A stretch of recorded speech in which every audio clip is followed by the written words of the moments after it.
What's going on, everybody? Welcome back to Heat and Soul Podcast. Today we are live in St. Louis. I'm here with Adam DeMong, the general manager of the P32 League for New Balance. How are you doing today, sir? I'm doing great. Thanks for having me. Yeah, thank you. He's a very busy man, so I really appreciate your time and taking time out to do this, man. I'm excited to be here and talk with you. Well, before we get into the podcast, we're going to pray over the podcast, so let's go ahead and do that. Lord God, Father, thank you for this day. Thank you for everything you blessed us with. Thank you that we have the opportunity here to talk to people, to talk about life. We pray for my family, we pray for Adam's family, and we pray for Ethan's family behind the camera. And thank you for just giving us the opportunity to talk hoops today. In your name we pray. Amen. Okay, so first off, man, you have been around the game of basketball for a very, very long time. So can you tell us a little bit about yourself and your story? Yeah, first of all, don't make me sound too old. But I was just somebody who loved the game growing up, obsessed with playing basketball. It's the only game you didn't need a buddy for. You know, you could shoot your driveway all day long and just need a ball and a hoop. I was fortunate enough to play, high-level high school basketball, and I walked on to Boston College and played for 3 years as a walk-on. Those teams were pretty good. We played in 2 NCAA tournaments and 1 NIT, and then I got into coaching. I followed a guy named Tim O'Shea who went to Ohio University, which is in the MAC, and I was able for 2 years to do their sports administration program. It's a classroom thing, but on the court, I was an assistant basketball coach in the MAC at a very young age.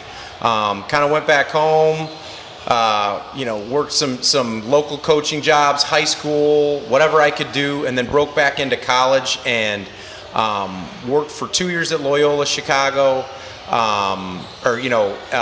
after Ohio, and then 4 years at Lewis University Division II, and then left there and went to work with 3-Step Sports and Under Armour.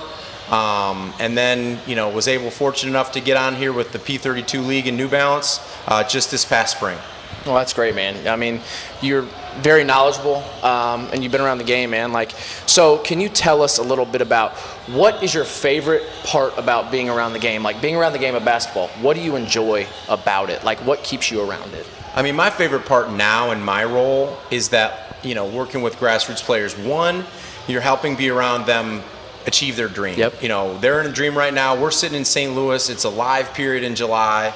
There's college coaches watching these kids play. It's an opportunity for them to compete for their dream. And second, for me, it's really cool in 1 year, 2 years, 5 years, watching these kids that are playing here be the top players in college basketball or get drafted in the NBA or become successful in some way. Like, I feel like I'm watching minor league baseball, and these are the stars of tomorrow. But I get to watch them grow and help them out at this stage of their life. You get to be a part of it, yeah, 100%. And you just seem like you have a big heart, and you like helping people. Like, that seems like, because nobody is gonna. You're not gonna have somebody run something that doesn't care about the play. So you really care about the players and about their future and how they are shown on a national stage, basically. No, absolutely. And I think there's a lot to my job, and most people don't know. But I think because I'm dealing with your dream or a lot of other people like you, their dream, I take it really seriously. And when I hear kids commit and they send me a thank you text, or somebody gets their next job and I help mentor them in some way, that is really happy for me. We're here in St. Louis. I have 2 former players that are here working with me. Yeah. And it's really cool to watch them grow up after I made them, do a lot of sprints when they were high school players. Because not everything is always not everybody's going to play in the NBA. The ball stops bouncing at some point. So being able to impact kids' lives, just because that's what basketball's about. Because unless you're LeBron, you know what I mean? A lot of guys are done playing by mid-30s usually, early 30s.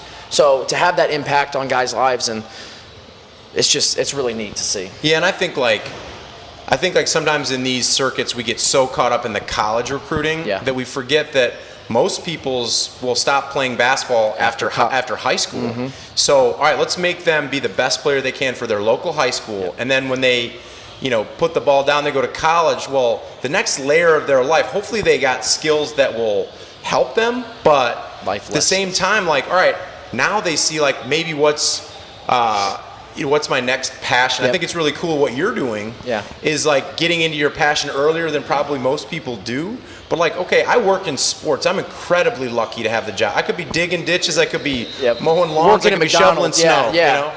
Yeah, but it's a really cool thing you got going on here, man. So I want to get into the P32 League a little bit. So for somebody that doesn't necessarily know what the P32 is, can you explain to them? I think you have to understand that the NCAA is only allowed certain weekends to recruit in non-scholastic, so not with your school. 1 weekend in May and 2 in July. Okay. And each one of the brands, Nike, Adidas, Under Armour, Puma, New Balance, all have a circuit where they pour resources in to expose their brand to the young athletes of today.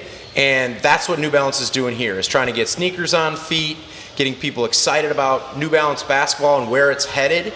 And that's what we do here, is try to, put together a competitive league from 17U, 16U, 15U to get good kids, good players, good teams so that they can get recruited and learn more about a good brand in New Balance basketball. And you guys also have something that's really neat. You guys are partnered with Revo Recruit as well, which is really neat because they share.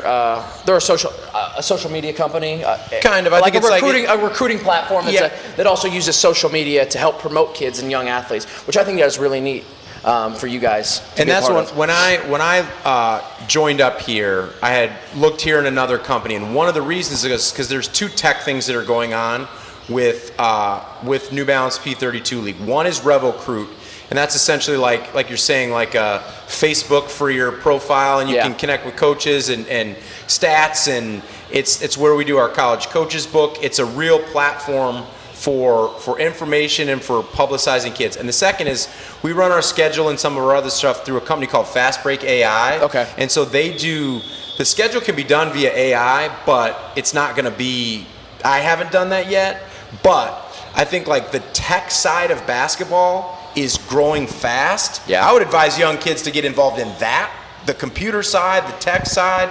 That's the next layer of this, but I think that's where New Balance P32 is different, is they're trying to be a little bit more aggressive in the tech space. Okay, so that was my next question: is what separates? Because you have Nike, you have Adidas, you have Under Armour, etc. Right? So you kind of answered the question I was going to ask you. What separates the P32 League, New Balance, from other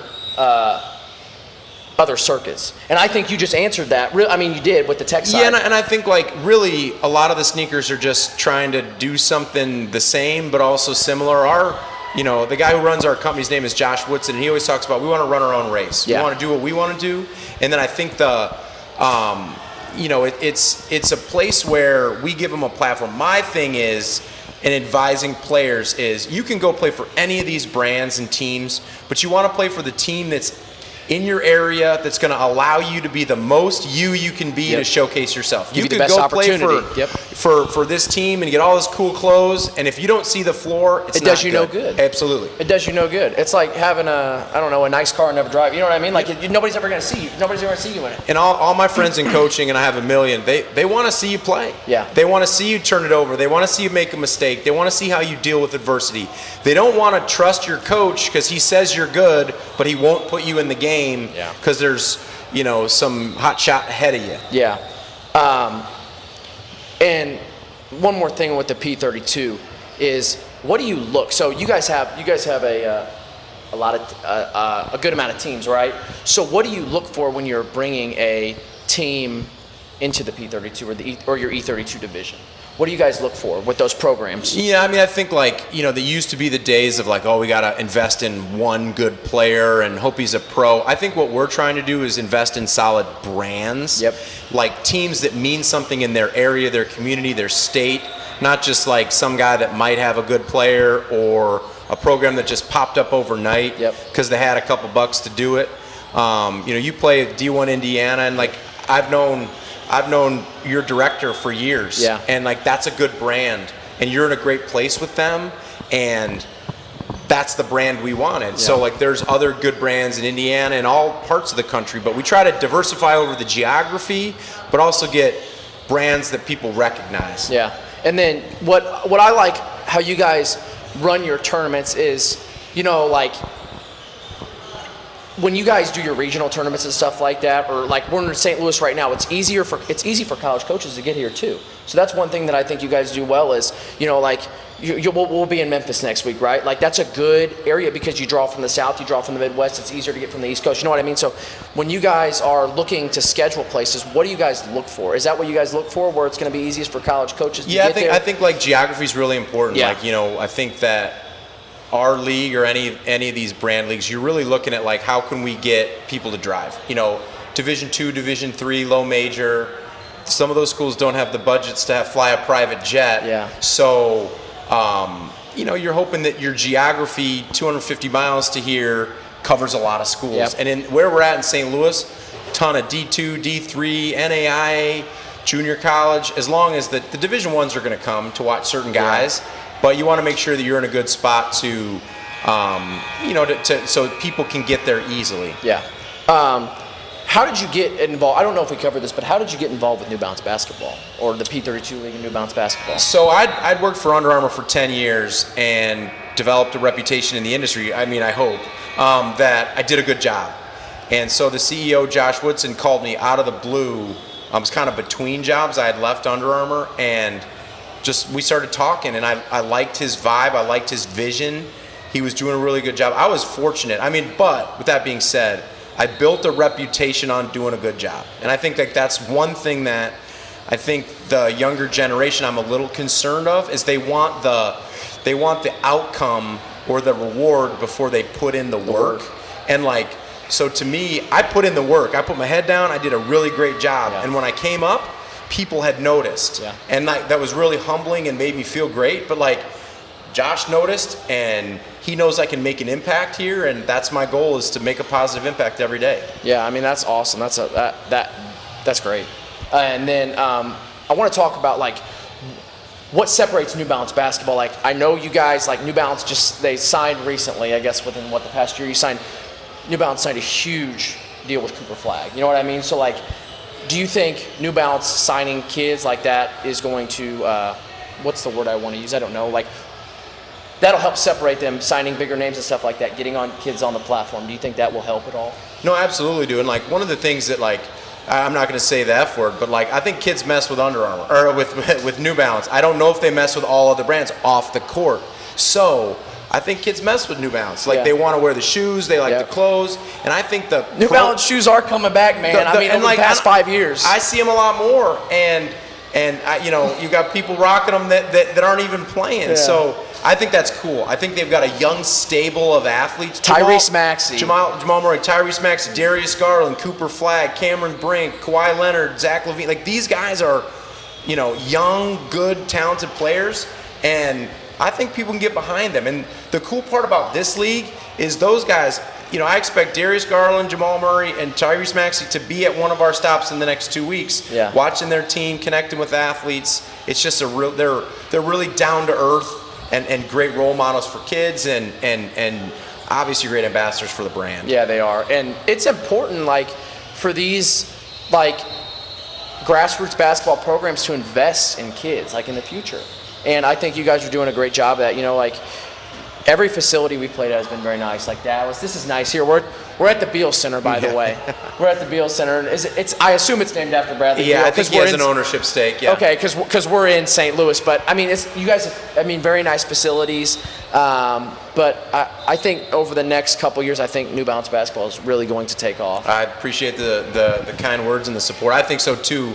And I'm just not saying that just to say it. That's one of the reasons I came over, so we're on the same page. And so you've been, I think I did some research, and you have been in the recruiting space. You've been a college coach, and you've done player development. So what are things that you look at, or a college coach looks at when you're recruiting kids?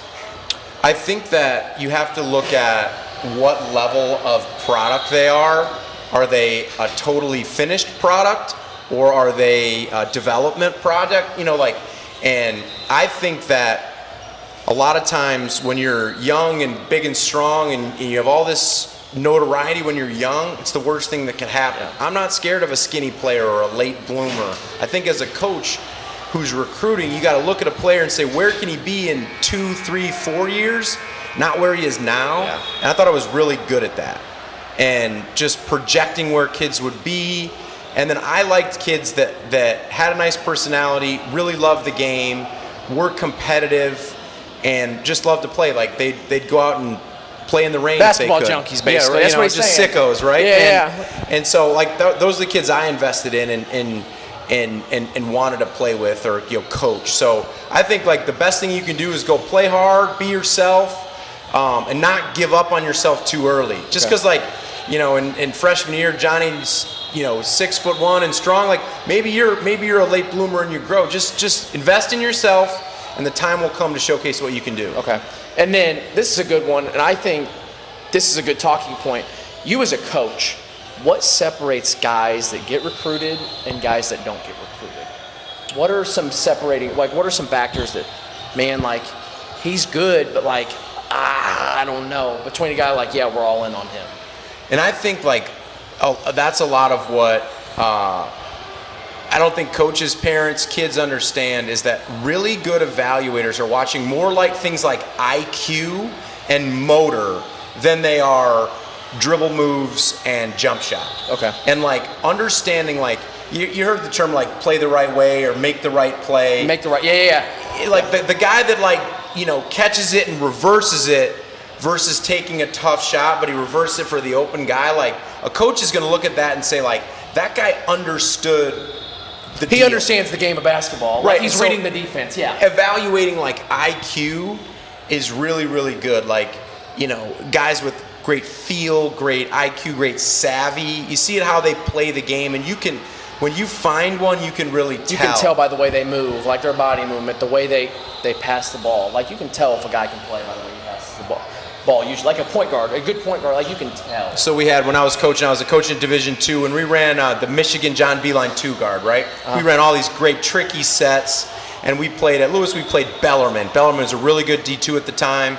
They had just come off the national championship. Scott Davenport was the head coach, and he was close with our head coach. And I remember meeting him at one game, and he goes, man, you guys got them tricky plays. I got them tricky players. And I was like, that meant so much to me. Like, God, and you watched his kids play, and like they shot faked in one dribble, pull up, boom, made the right play. Ball was hot, kept it moving. He had 5 guys with incredible IQ, and we had no chance of beating them. They pick you apart. But like that's what I think like people don't understand is like IQ is more important than points per game. Yeah, because IQ, like you see this, like these guys that like even like being efficient too. Like when you score, like if you take 20 shots, score 20, that's not efficient. Right. Like I'd rather have a guy that's 15 a game, like 8 to like my point guard. I'm a point guard, right? So like I'm just thinking from a point guard's perspective, like you don't want to shoot 15 shots to get 15 points. Like that's not good. Like you gotta take a look in the mirror and be like, man, like I have to do a better job. Like either that's facilitating the ball or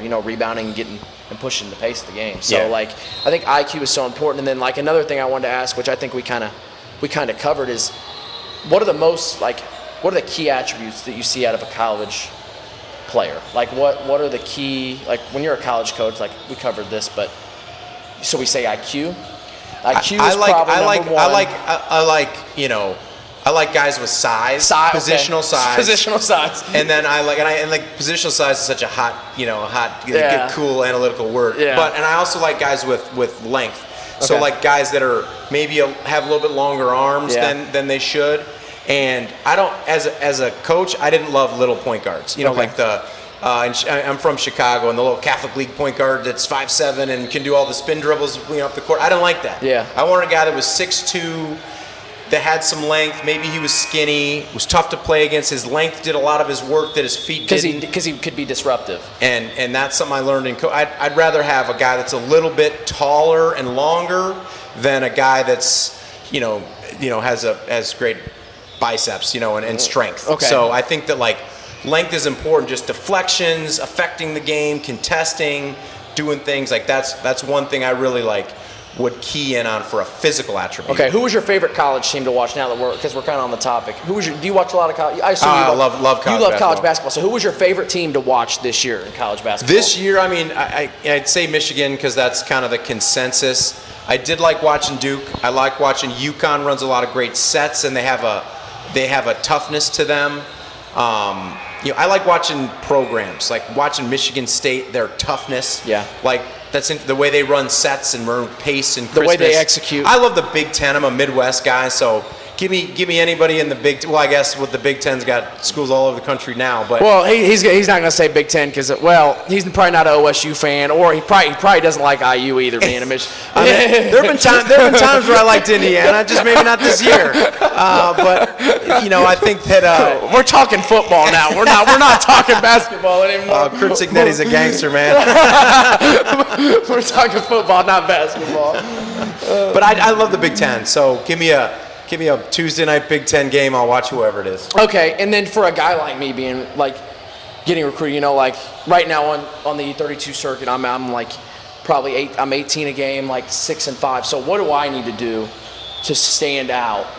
Just not numbers wise, but all the little stuff. What would you say? What would your advice to somebody like me be? I mean, think like at the guard position, you want to show leadership. You want to show toughness through hard things. You want to show emotion, and that just coaches are looking for guys with passion, and passion can be ugly. It can be yelling at people, but it comes back. It's passion the moment. It's the way they respond. Can you lead? Can you feel the how do you execute a close game? That's why I like the New Balance P32 circuit. Is I feel like the competitive balance is really good, where you're going to get great games, so that you're going to be able to show what you're doing against good people, and it's going to be a close game. I think this morning you had a really close game, and so they're going to watch at the end of the game, all right, how does he finish the game? Yeah. How does he come back from a small deficit? How does he hold a big lead? Those small leadership moments, I think, are important. I mean, I think I'd make sure that every college that you want to target, hit them on social media, make sure they have your schedule. Because colleges don't come to every game all the time. Sometimes they have to plan their schedule to work all 4 of these days, or just see you in Memphis. You got to be patient with it, but also market yourself so they know where you'll be, when you'll be, and who you are. Okay, cool. And another thing that I want to mention that you guys do, and I wish they had this in Indiana high school basketball, is have a shot clock. I love the shot clock. I think it just helps with the pace of the game. I just think I just enjoy playing with the shot clock because I've never in Indiana high school basketball. Trust me, Indiana high school basketball needs a shot clock. I think all states. I agree with you. Illinois is just going to get one this year officially, and I think back to my point about IQ. I think shot clock reveals IQ. Yep. So all right, is the shot clock running down? Do I have awareness of that? Am I making the right play? How quickly are we shooting? Yep. It allows for more IQ type plays within a game. So I think that the shot clock definitely helps players showcase what they can do. And also, the only time you really get to showcase at the end of, I guess you would call it the end of quarters. I mean, that's the only other shot clock with 5 seconds you're going to get to be able to really showcase. So the end of the shot clock gives you, or having the shot clock gives you more opportunities to show the IQ as well. And then, we're at a live period here in St. Louis. So what are some mistakes that players make during, these exposure events and these live events that you would say, let's try to stay away from them? You know what I mean? So what are some mistakes that you see sometimes? Yeah, I think having a consistently bad attitude or body language. I'm not someone who believes that one bad attitude situation or one tough call outburst is going to cross you off the list. Yeah. But if you consistently display that you're kind of a knucklehead, people are going to walk away. Because there's so many kids. Players are a dime a dozen, so you have to not do things that are going to cross you off somebody's list. Yeah. And so I think that's important. But just be and be a good kid no matter who's watching. I'm paying attention when I'm walking around the courts before and after games, how kids are talking to their teammates, how kids are talking to their parents, how they're talking to our refs or court monitors or our staff. I've watched people talk really mean to others in our staff and just been like, I don't pull for that kid anymore. That's the wrong, because and you got to know who you're talking to too. Some people are just flat out stupid. You know what I mean? And they'll say anything that comes. You have to know, who you're talking. You know what I mean? Like at the end of the day, And like that, some people talk to me like that. And listen, I'm no made man, but like I've been around this game. I've got connections in the NBA, college, all these places, and they're yelling at me as a 16-year-old kid, swearing at me. I'm like, hey man, like I think you want to back up a second and breathe. You gotta realize who you're talking to. Yeah, kind of in like a not arrogant way. Yeah, but no, yeah, like I'll say it for him. You gotta realize who you're freaking talking to. Yeah, at the end of the day. So yeah, but that's one thing that I don't like on the basketball court because I don't curse at all, and I think sometimes like I'll get dudes mad because they'll cuss at me and I won't say anything back to them. So I think sometimes like the best response is no response at the end of the day. Like, I know we're kind of going off track there, but sometimes the best response is no response. Yeah, it's like, are you competing or are you getting petty? Yeah. And like compete and win the game. Don't do dumb stuff that makes you look like an idiot. Yeah. Just play the game and win. Yeah. And if you lose, like, leave it all out there. You got another one anyway. I mean, it's AAU basketball. That's the good and the bad of it, right? Yeah.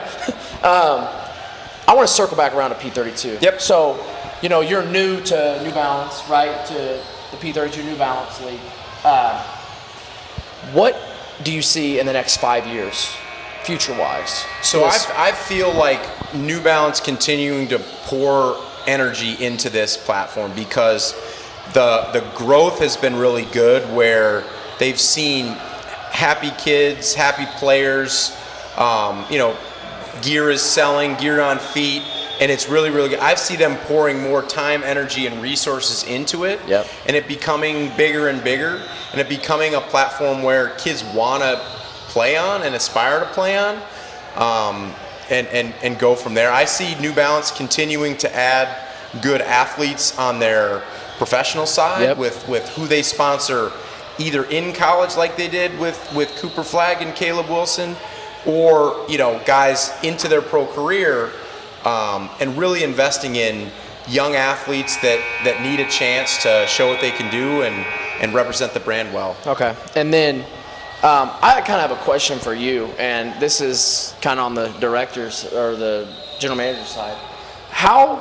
What is it like putting together an event like this? Like, how much time? Because I don't think people really understand, like, your guys is like how much work because people don't really they're like, okay, we show up here, you know, whatever, it's all up, but like it's tough putting together an event like this. So can you walk us through, like, because you got to do scheduling, you got to throw it all on the app, you have to make sure you have refs.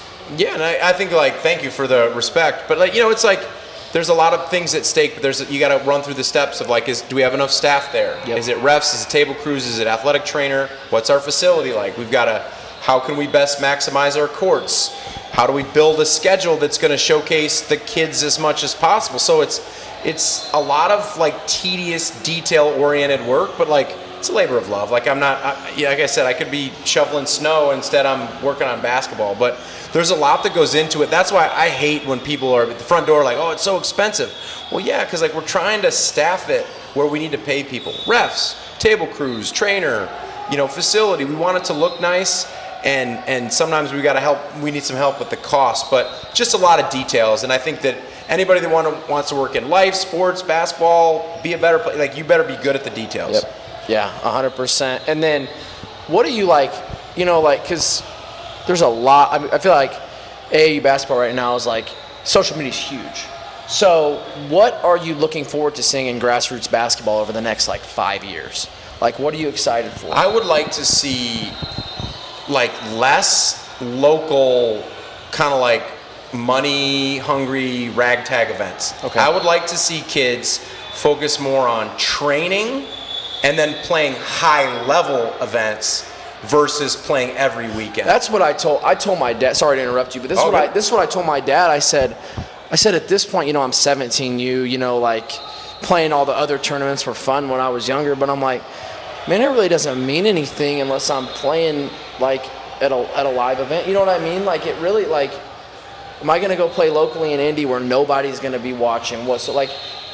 There's no point in playing and tearing your body up for meaningless tournament. You know, like, this crap this weekend means something. Yeah, and I think, like, you know, I would structure my spring, summer, based on I'd play in 3 great tournaments in the live period. 1 in May, 2 in July. Yep. I'd be on a circuit that, like what we're doing, that's high level, and then I'd probably pick 1 or 2 other weekends and play in some good stuff. I don't know if you need to spend a lot of hotel nights traveling around playing a lot of stuff, unless you live in a remote area. Like Idaho, Omaha, you're right. Omaha's not that Nebraska. bad. Well, okay. All Omaha fans, sorry for his blunder. But like, what I'm saying is like, why don't get on a plane? Yeah. For a non-live thing, save your money, train at home, but like train in a good constructive way. Get with a group, get with a good coach in your area, build your skills, work on them.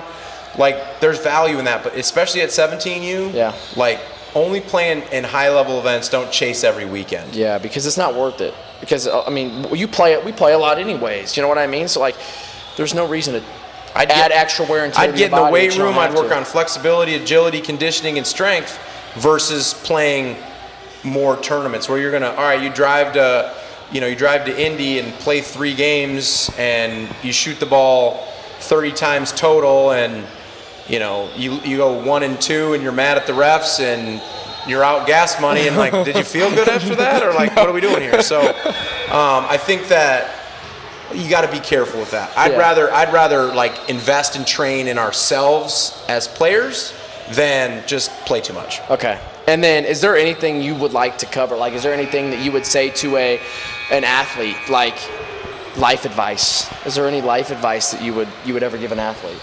I have 2 things that I would share, and one is give yourself some grace. Like, your journey is your journey, and you're going to go through life or basketball or anything, and you're going to look at the person next to you, and you're going to feel jealousy or envy, and don't do that. Run your own race. Sometimes you grow later. Sometimes you figure it out later. Give yourself some grace. Follow your passion and your love, and what's meant to be will be. And the second thing is learn to regulate your emotions. And the thing that I've been talking about with I have 2 boys. I have a 10-year-old and a 7-year-old. Okay. And we talk about this almost daily, is that in life you have, you're either up, you're down, or you're neutral. And so I talk about this a lot. Like, you hit a home run in one at bat, and you come to the next at bat, and you think you're going to hit a home run, you're probably going to get humbled. You strike out in one at bat, and if you go in there expecting a strikeout, you're going to strike out again. So work on whatever happens in life. Get back to a place where you can make clear decisions and compete at a neutral level versus being like, too emotional or not emotional enough. Because a good majority of athletes that I know and that I play with don't play well angry. I mean, there's a couple of them that go nuts, but very few are successful with. And they say the research of it is the flow state. They say that it's like you're calm. Like I don't like the word calm. We can clip that when he said flow state and like make a TikTok edit out of it or something like that. But it's like you're calm. Like your body is it's not, you're not like jittery. Yeah. And so like don't get too high, don't get too low. Stay in that area and just let yourself compete in the moment. Okay. And thank you for that, by the way. And before we are done, I want to ask you a couple quick questions. All right, let's go. So, who is your favorite basketball player of all time? All time, Steph Curry. Steph Curry. Absolutely. I found your Twitter, and your picture, your picture on Twitter is, I think you got a whistle in your mouth, and Steph Curry is standing right there. Can you give us a little backstory behind that, by the way? So my job with Under Armour, we would always do a camp with Stephen. Or actually, when I'd go to any camp that we have high-level players, I generally end up as like the guy on the court that helps make things flow. Mm-hmm. And usually when they start playing, I'm the ref. So like there's times where I'm either reffing, like Steph playing, or me and Steph are reffing together. Oh, and like that picture of my Twitter bio is Dylan Harper contesting Steph Curry, and I'm blowing the whistle. And at that camp was AJ DeBanza, Cooper Flagg, Ace Bailey. Like it was an incredible like gym of future stars. But like my time with working Steph's camp was incredible. He's an incredible person who's so down to earth. He's making fun of me for changing nets out because he makes too many swishes and it makes me change out nets. And so like, I'm just fortunate, but I'm the ref and that stuff, and I guarantee you, they do not like the ref. They still yell at my,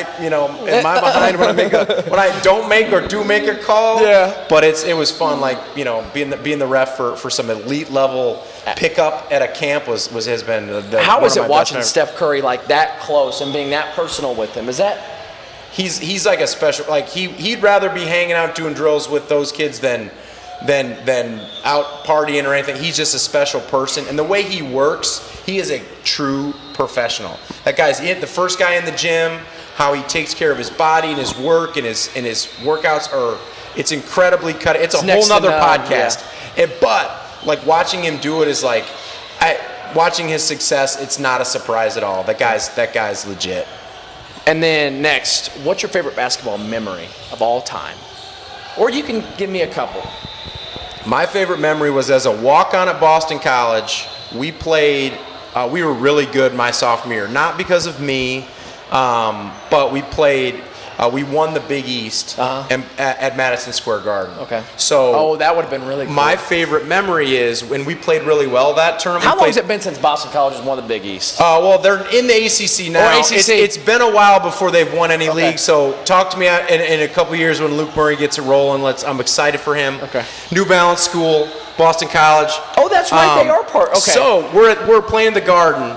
And I got into 2 of the 3 games, which is like walk-on world is like... That doesn't happen. It's great. I got into the game, and as a walk-on, when you get into the game, you're usually facing a press.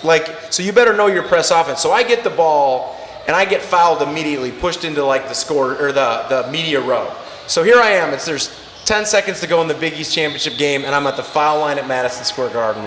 Couldn't get any cooler. And everybody's probably going crazy. And our team is already celebrating because we're up 19 or whatever it was. So I go to the line, and I'm like, man, I never felt pressure like this in my life. So I go 1 of 2 from the foul line, but I scored technically the game-winning points, in the Big East championship game at Madison. And then we cut down the nets, and it was an incredible experience at MSG, baby. Well, what did I tell? I saw somebody on a podcast clip, and they're like, man, I'm going to tell my kids, and it was Brian Scalabrine, I think. He's like, I'm going to tell my kid, or in 10 years, everybody will think I started. In 20 years, they'll think I averaged 20 a game. And then in 30 years, I'm going to tell my kids I was finals MVP. So, and it's been in a long time, he's going to tell everybody a story. I'll have to delete this, but it's funny because we were a number 3 seed in the East, and we went and lost in the second round to Brian Scalabrine and USC that year. So, he got us that year and crushed our big dreams. The White Mamba. Yeah. The White Mamba. What is the best life advice you've ever received? Ooh, that's a pretty good one. Be yourself. I think I struggle with it every day, trying to really be truly who I am. But be yourself. There's only one of you. Be yourself in everything that you do, and I think that's really important for everybody. I try to get my kids to do that and embrace who they are and never feel like they're less than or greater than. Just be you. Okay, and then I got 3 more questions. All right. And I'm going to save my last one that I had. So, one thing every basketball player should focus on, and then what is something you wish more players understood about the game? Then the last question I'll ask you at the end. So what was the first one? Focus on?